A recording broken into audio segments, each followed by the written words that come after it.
ओम तत्त सत्य। गीता का दूसरा अध्याय 32वां श्लोक। यहां ये कह रहे हैं कि अपने आप प्राप्त हुआ युद्ध खुला हुआ स्वर्ग का दरवाजा भी है। हे पृथुनंदन, वे क्षत्रिय बड़े सुखी भाग्यशाली हैं जिनको ऐसा युद्ध प्राप्त होता है। देखिए, अब भगवान यहां क्या कहना चाह रहे हैं अर्जुन को कि हे पृथ्वीनंदन, तू बड़ा भाग्यशाली है। क्यों भाग्यशाली है? कि जिसका जो मूल स्वभाव है उस स्वभाव को कर लेना, उस स्वभाव को होना और उस स्वभाव के अनुसार किसी व्यक्ति को कर्तव्य का प्राप्त हो जाना, ये उसके भाग्यशाली होने का कारण है। जैसे छात्र धर्म में युद्ध जो है उसके लिए स्वर्ग का दरवाजा, स्वर्ग का दरवाजा का मतलब आप समझ लें, स्वर्ग कोई ऐसी भौतिक जगह नहीं है या स्वर्ग कोई ऐसा स्थान नहीं है। स्वर्ग आप में ही है और नरक भी आप में ही है। किस रूप से स्वर्ग और नरक है? जो आप करना चाहते हैं वही यदि आपको अवसर मिल जाए और वो सब आप कर पाएं तो आपके लिए वही स्वर्ग है। और आप जो करना चाहते हैं वो कर नहीं पाते हैं, वो हो नहीं पाते हैं जो आप होना चाहते हैं, तो यहीं जीते जी आपके लिए नरक है। आप आम जन से मिलिए, उनके लिए क्या स्वर्ग है? वही स्वर्ग है जो उन्होंने, जैसा उनका स्वभाव था, मूल रूप से उस स्वभाव के अनुसार उनको परिस्थितियां प्राप्त हो गई और परिस्थितियों के अनुसार वो बन गए जो वो बनना चाहते थे। उनके लिए स्वर्ग हो गया। और नरक किसके लिए हो गया? उन्हीं व्यक्तियों में से जब आप देखेंगे, किसी व्यक्ति से आप बात करेंगे तो वो आपको क्या बोलेगा कि मैं तो ये करना चाहता था लेकिन ये नहीं कर पाया, नहीं कर सका। उसके लिए वही जीवन जीते जी नरक हो जाता। तो यहां भगवान उसको कह रहे हैं कि तू सौभाग्यशाली है, तेरे लिए तो स्वर्ग का दरवाजा। क्यों? क्योंकि तू वीर है, धनुर्धर है।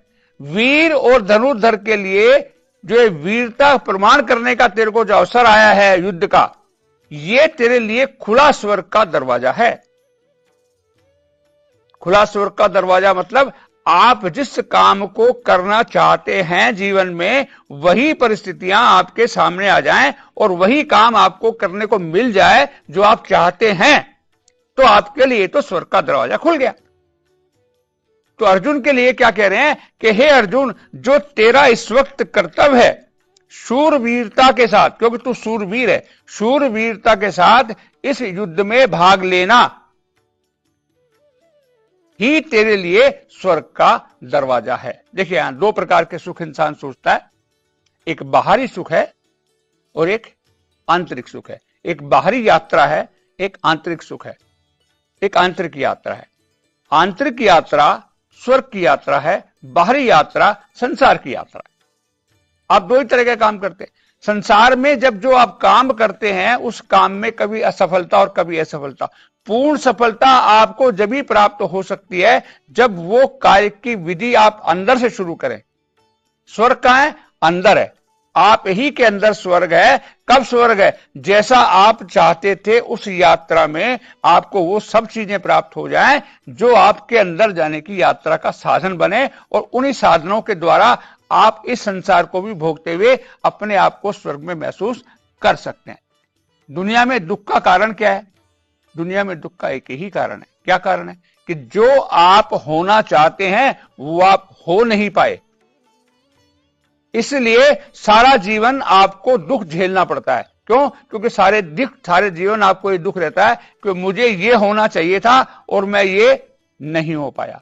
इसलिए इस मनुष्य को आज जो भी इस गीता को सुनता है, आज की परिस्थितियों में उसे अपने अंदर देखना चाहिए कि जिस वर्ण का, जिसका जो स्वभाव है, उस स्वभाव के अनुसार जो उसको परिस्थितियां मिलती है, जो वो होना चाहता है, और जो वो होना चाहता है अगर वो हो जाएगा तो उसके लिए जीते जी यहीं पर स्वर्ग प्राप्ति हो जाएगी और वो अपना जीवन आनंद से जी पाएगा। इसलिए आप वो निर्णय कीजिए जो आप होना चाहते हैं, आप वही कीजिए जो आप होना चाहते हैं। आप ये मत करिए। होता क्या है देखिए, पिताजी कहते हैं कि इसको इंजीनियर बनना चाहिए, लड़के को इंजीनियर बनना चाहिए। लड़का इंजीनियर बनना नहीं चाहता, लड़का तो कलाकार बनना चाहता है। अब वो न तो कलाकार बन पाया और न वो इंजीनियर बन पाया। अगर वो इंजीनियर बन पाया तो जीवन भर पछतावा रहा कि यार मैं तो पिताजी के चक्कर में पड़ गया, कहां साला इस झंझट में आ गया, मैं तो कलाकार ही बढ़िया था।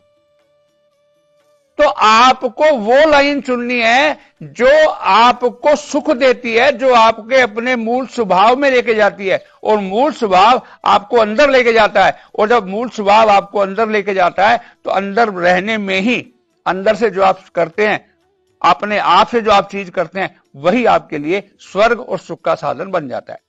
लेकिन पूरी दुनिया में आप देखेंगे ना, तो मुश्किल में लोग ऐसे मिलेंगे जो अंदर की यात्रा, मतलब जो चाहते हैं वो करते हैं, नहीं मिलेंगे। अक्सर आप लोगों से मिलेंगे तो हर आदमी यही कंप्लेंट करता हुआ मिलेगा कि मैं होना तो ये चाहता था लेकिन हो ये गया। इसलिए भगवान यहां कह रहे हैं कि आपको उस दर की यात्रा करनी है जो वो आप खुद होना चाहते हो, उसी रास्ते पर जाइए, उस पर ही आपको सफलता प्राप्त होगी। सफलता दो प्रकार की है, एक दिखती हुई सफलता, एक होती हुई सफलता। दिखती हुई सफलता आप देखेंगे तो इंसान सफलता के बाद भी आपको दुखी मिलेगा, रात दिन परेशान मिलेगा, रात दिन आपको दुखड़ा सुनाएगा। और एक भले ही उसको वो सब साधन ना मिल रहे हो, एक की तब भी वो सुखी रहता है। क्यों सुखी रहता है? कि वो जो बनना चाहता था वो स्वयं बना। इसलिए गीता ये कहती है कि जो आप बनना चाहते हैं, जो आपका मूल स्वभाव है, उसकी प्राप्ति करेंगे तो यहां जीते जी ही आपके लिए यह संसार सुख साधन का और स्वर्ग का साधन बन जाएगा। ओम तत्सत।